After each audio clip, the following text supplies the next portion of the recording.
We're approaching the end of the year, and this is a time filled with video game releases. In fact, one of the most anticipated releases of the year is right around the corner, with Modern Warfare 3 set to release on the 10th of November.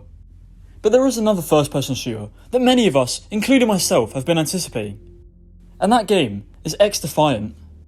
Whilst I haven't made a standalone video for XDEFIANT, I have mentioned it in many other videos, and to me, it's one of the games I've been looking forward to the most towards the end of this year. I was one of the many players who thoroughly enjoyed the beta, and with an expected release of late summer, I thought it would take up much of my time playing games until the end of the year.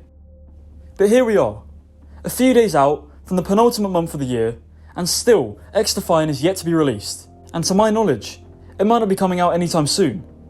And with the aforementioned Modern Warfare 3 right around the corner, that's what I'm here to discuss today. Has XDEFIANT missed this window of opportunity and missed this chance to really make an impact on the gaming scene? Well, grab some popcorn, as I look whether XDEFIANT has really missed this chance. I guess the best place to start is to look at why the last month would have maybe been the best time to release XDEFIANT. Firstly, it would let them get ahead of Call of Duty, and given the game has loads of content on release and no skill-based matchmaking, it's going to appeal to loads of players who are fed up with the same Call of Duty formula. If these players get hooked by the time that Modern Warfare 3 releases, they have no real reason to buy the game, and instead may spend that money on XDEFIANT. It also would have capitalised on all the hype the game had.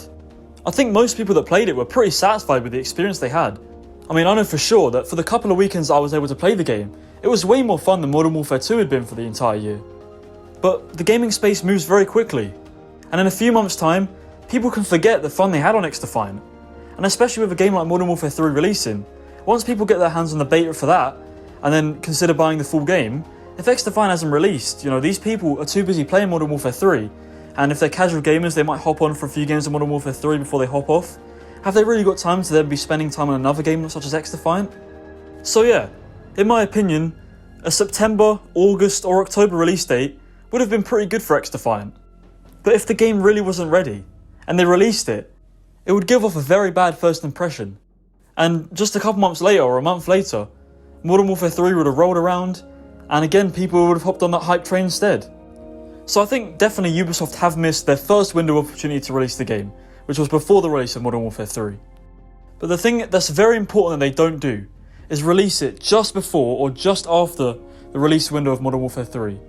They don't want the game, as good as the game is, I personally would rather play XDEFIANT, but how many people, how many casual players are we talking here that aren't really convinced on XDEFIANT just yet, are going to choose this unknown free first-person shooter that's just come out by Ubisoft, when a franchise that's been leading the first-person genre for the last 2 decades is also coming out? The safe option is to just buy the new Call of Duty game, play the campaign, enjoy the multiplayer for a few months, and then put it down. And that's what most people do each year. And in fact, that links quite nicely to my next point, which is, to me, when the next release window of XDEFIANT should be. And that is probably early next year, which is around when the game is set to release anyway. If we look at the recent history of Call of Duty, the first couple of seasons is very rough.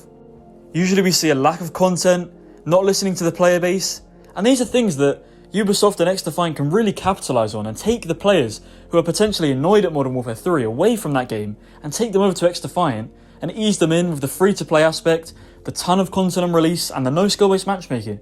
These are all factors that XDEFIANT has to their advantage, and they can play off that a lot. And to all the people who maybe have forgotten about XDEFIANT, or maybe who got annoyed at the delays, the constant delays from the Ubisoft team, they'll get to this sort of stage, and they'll want a new first-person shooter to play. And that's when XDEFIANT is going to come out at the perfect time to sweep all these players up and bring them in.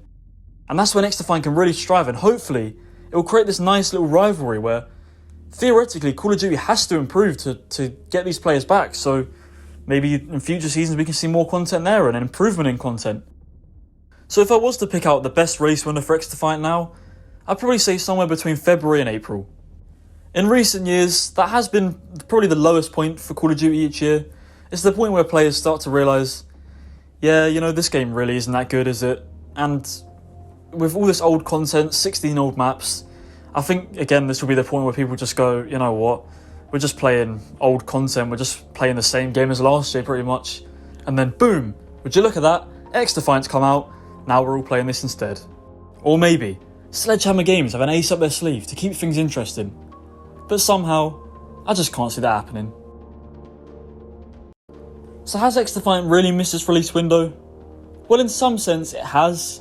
I'm sure there's some players who have forgotten about the game or have gotten annoyed to the point where they just don't want to play the game anymore and they're just waiting for Call of Duty instead, or they're waiting for other games to release over this winter period. But for the majority, for the people that this game is really targeting, I mean, I for one, I'm still very much anticipating the release of XDefiant, and I don't mind the game being delayed because I want it to be the best it can be. Most players don't really mind waiting a few months if the game really is going to take that step to the next level. The beta was really good, but there was a lot of complaints I had, a lot of small things they had to refine.